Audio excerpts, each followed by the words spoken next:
Assalamualaikum warahmatullahi wabarakatuh.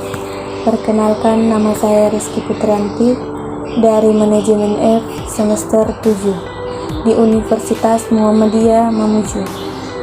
Baiklah, saya akan memaparkan materi mengenai business plan, tujuan business plan, perencanaan keuangan,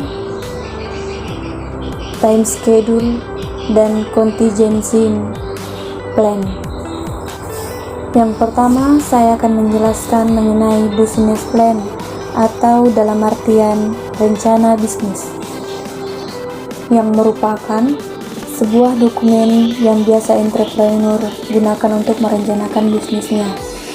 Business plan pada umumnya mencantumkan strategi, penjualan dan pemasaran, dan kondisi keuangan seperti perkiraan pengeluaran dan pendapatan.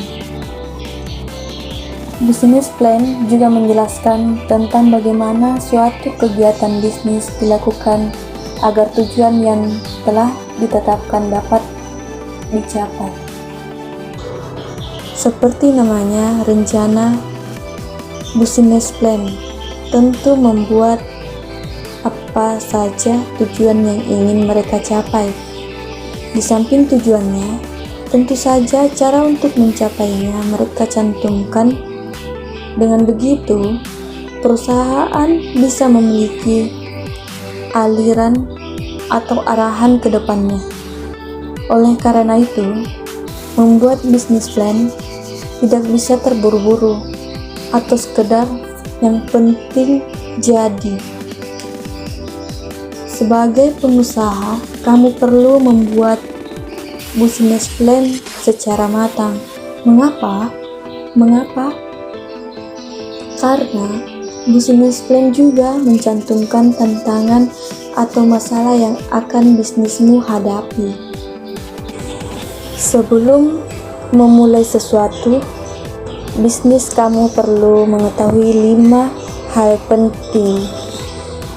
Yang pertama itu konsumen sasaran, dan yang kedua itu cara memulai bisnis, dan yang ketiga memahami kekuatan sebagai pendiri usaha.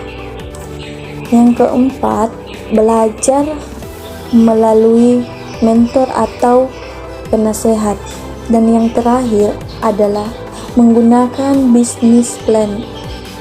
Yang kedua, saya akan menjelaskan tujuan business plan, yaitu business plan sangat penting dilakukan karena memiliki beberapa tujuan utama yang dapat menguntungkan perusahaan ke depannya.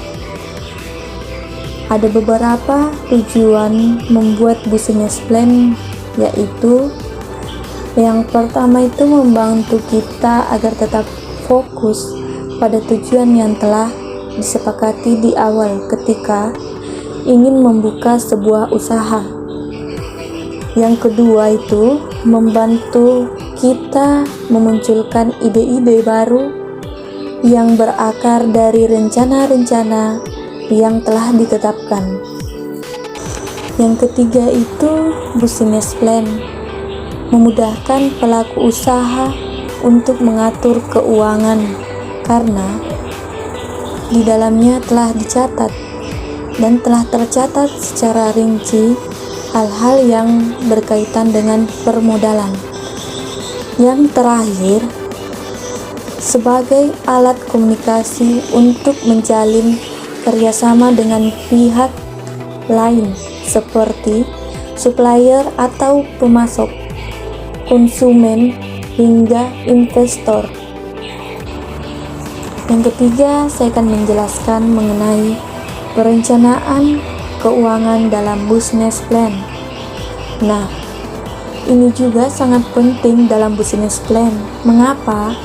Karena dalam membuat usaha diperlukan perencanaan keuangan yang baik dan tertulis yang dapat membantu Anda menjalankan bisnis dengan memproyeksikan keuangan bisnis lebih awal, lebih akurat dan mengembangkan bisnis termasuk wawasan, risiko, dan peluang investasi. Ada beberapa cara membuat rencana keuangan bisnis, yaitu yang pertama itu executive summary.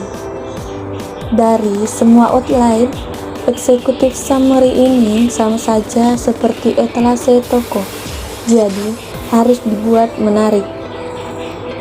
Hal ini meliputi judul dan juga ringkasan tentang konsep bisnis yang Anda miliki.